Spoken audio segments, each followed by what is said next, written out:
vous n'allez pas apprendre ce genre de choses dans votre formation de base. Et c'est pour ça qu'il y a un ensemble de formations qu'il faut faire après la formation qui concerne votre activité. Comme par exemple la comptabilité, la gestion, le management, enfin la gestion c'est le management, le marketing pardon, et comment ça s'appelle, et les ressources humaines, pour ne vous citer que les choses les plus importantes. Alors vous allez me dire, est-ce qu'on doit retourner sur les bancs de l'école? La plupart du temps, oui, mais vous devez savoir qu'il y a des écoles privées qui font des formations de cycle court.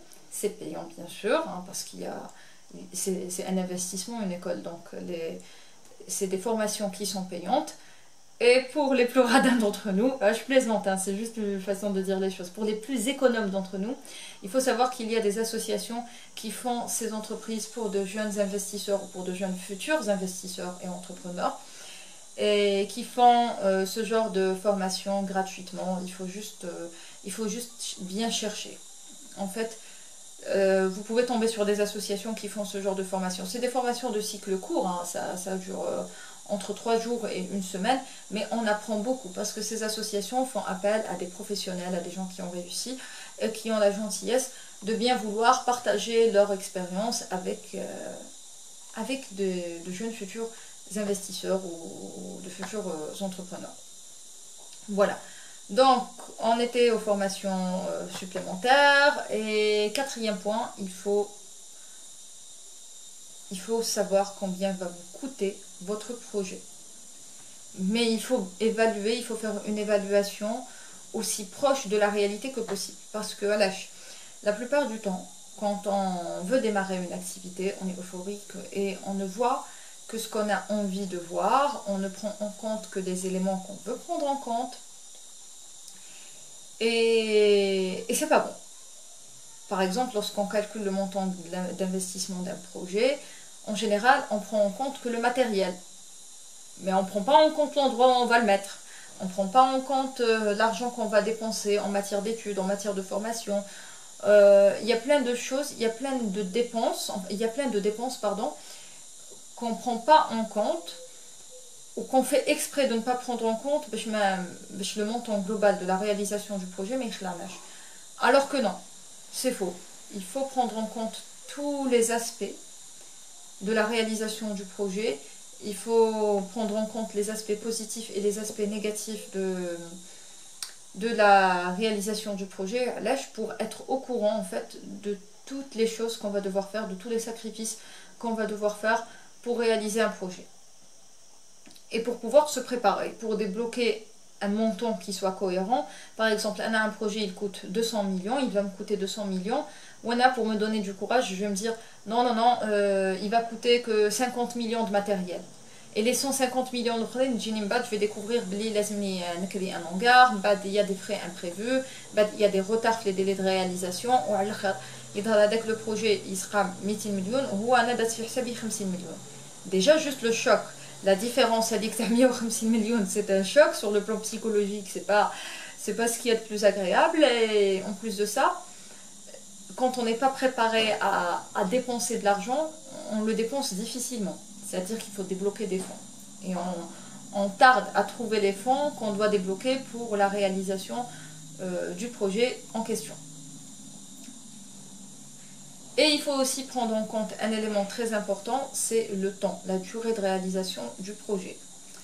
Et ce genre de choses, il faut les faire avec beaucoup de sincérité envers soi-même. Il ne faut pas se mentir, il ne faut pas se dire « Ah non, je vais faire ça en un mois », alors que je sais parfaitement que ça me prendra 6 mois. Si ça prend 6 mois, ça prend 6 mois. Il ne faut pas tricher là-dessus.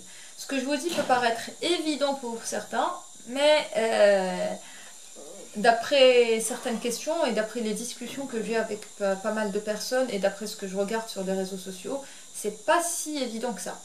Enfin, il y a un autre point, une question importante que vous devez vous poser avant d'investir dans un projet. Et la question est la suivante. Est-ce que j'ai un profil de salarié ou est-ce que j'ai un profil d'investisseur, de chef d'entreprise? C'est très important parce que beaucoup d'entre nous démarrent des entreprises alors qu'ils n'ont pas le profil de chef d'entreprise. Il faut avoir un profil de chef d'entreprise et non pas un profil de salarié. Il y a des personnes qui vous disent « Moi, j'ai envie de créer mon entreprise, comme ça je serai mon propre patron et je pourrais travailler à l'heure que je veux. Bon, oui, c'est vrai, la plupart du temps, quand on est son propre patron, on a des horaires de travail assez modulables, on va dire.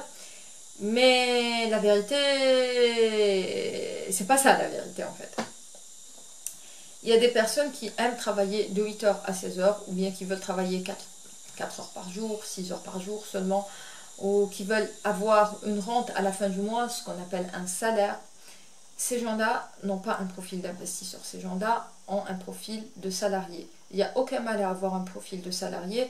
Je vous dis ça pourquoi? Parce que lorsqu'on crée une entreprise, le propriétaire de l'entreprise, la personne qui la gère, qui la crée, c'est un petit peu la cinquième roue de la charrette. Au moment du paiement, c'est la dernière personne à être payée, c'est la dernière personne à prendre des vacances, c'est la dernière personne à se reposer, c'est la personne qui donne le plus, qui se sacrifie le plus pour l'entreprise. C'est comme un capitaine de bateau, c'est celui qui donne le plus pour son bateau. C'est pas comme par exemple lorsque vous êtes salarié, vous avez moins d'engagement, vous avez des responsabilités autant qu'employé, certes, mais et vous avez une autorité au-dessus de votre tête, mais quand vous finissez votre journée, vous rentrez chez vous et vous vous reposez. Quand on est chef d'entreprise, quand on rentre chez soi, on ne se repose pas. On réfléchit à son projet, on pense à ce qui manque, à ce qu'il faut rajouter, à l'argent pour payer les employés, à l'argent pour payer les impôts, la CNAS, la casse-noce, enfin bref, aux fournisseurs qu'il faut payer, aux clients s'ils sont satisfaits. Par contre, l'employé n'a pas ce genre de questionnement, il ne se pose pas ce genre de choses en général, il ne se pose pas ce genre de questions. En général, il fait son travail et il rentre chez lui. Donc voilà, j'espère que cette vidéo vous aura été utile et j'espère que vous avez passé un agréable moment en ma compagnie. Moi je vous dis à bientôt pour une nouvelle vidéo et d'ici là, portez-vous bien et prenez soin de vous. À bientôt.